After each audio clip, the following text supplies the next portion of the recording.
a Cocentaina, a la Fira de Tots Sants. Allí està en directe Gala Navarro. Gala, a esta hora, què fa la gent?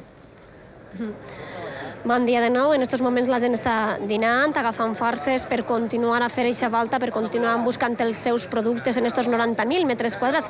Ja saben que aquesta fira té un origen totalment agrícola. Fa 600 anys la gent venia així buscant els seus productes, les seues ferramentes de treball i també els seus animals, però això s'ha convertit en tot un aparador comercial, en un aparador gastronòmic on podem trobar de tot, però els productes més buscats seran estos, els de Nadal, el pa amb fígol, els dàtils, són els productes, diguem-ne, més tradicionals per a estos dies, però així pràcticament podem trobar de tot. L'artesania també ocupa un lloc molt important entre els 700 aparadors que té esta fira, aquests 90.000 metres quadrats, on l'oci també té una part molt important. Recordem esta fira medieval on a tota hora pràcticament hi ha actuacions. Dient que l'artesania és una part molt important, com aquestes parades trobem moltíssimes així a esta fira. Està previst que durant estos 4 dies, des d'avui fins al 4 de novembre, acudisquen així més de mig milió de persones. Ja saben, si volen vindre així, han de preparar butxaca i sabates còmodes i començar a caminar. Gràcies, Gala. Ossos de sant, bunyols de vent i panellets. Són els dolços tradicionals de Tots Sants, però davall la mirada de Juan Colomer, pastisser valencià de llarga trajectòria i amic i company dels grans, com ara Ferran Adrià, Arzac o Santi Santamaria.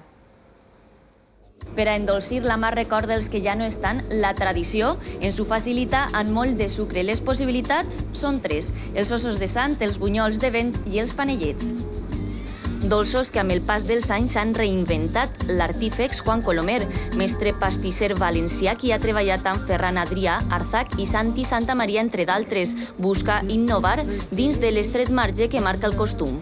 Hemos trabajado el mazapán como envoltura y el interior lo hemos montado en textura de bombón. Hemos intentado mantener todo lo que es el mazapán, pero cambiando texturas interiores, nada más. Receptes amb un toc personal i amb ingredients 100% naturals. Per a obrir boca, bunyols amb chantilly i vainilla de Tahití o cremos de xocolate i cafè de Jamaica. Quant a panellets, ens proposa el pistacho. Lo que hacemos ahora es bolearlas y les vamos dando una forma. Con la forma que vamos dando, la vamos metiendo sobre el propio pistacho, utilizando el mismo pistacho que hemos hecho en la pasta, para que no haya variedad en el sabor del pistacho. Mossets dolços que avui en les postres omplin les taules valencianes. I continuem parlant de dolç. Els agradaria tastar unes postres del segle XVI? És el que ja han fet alguns veïns de Vila-real a Castelló. Es tracta d'un plat recuperat d'un llibre de receptes del patró del poble, Sant Pasqual. Ous i sucre per a fer les postres de Sant Pasqual. Hem entrat a la cuina per veure pas a pas com es prepara. Es barregen tots els ingredients, es posen al foc, però ningú desvela quin és l'ingredient secret que fa que aquestes postres siguin especials.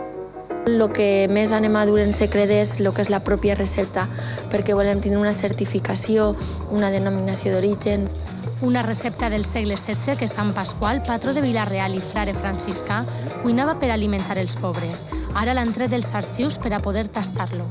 El principi no era un postre, nosaltres ho hem fet com a postre. El principi era constituent.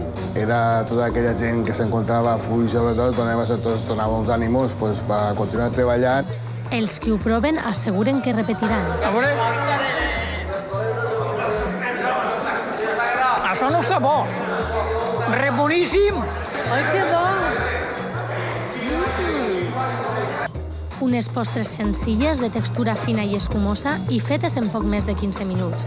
Tan sols es necessita un poc de fred per a poder ser assaborides.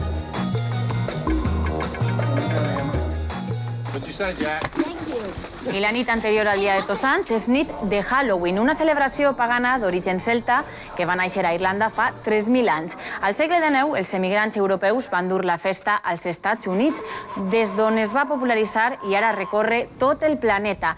En les carabasses té el seu símbol per excel·lència. Menuts i grans aprofiten la nit dels morts per a posar-se les disfresses més terrorífiques.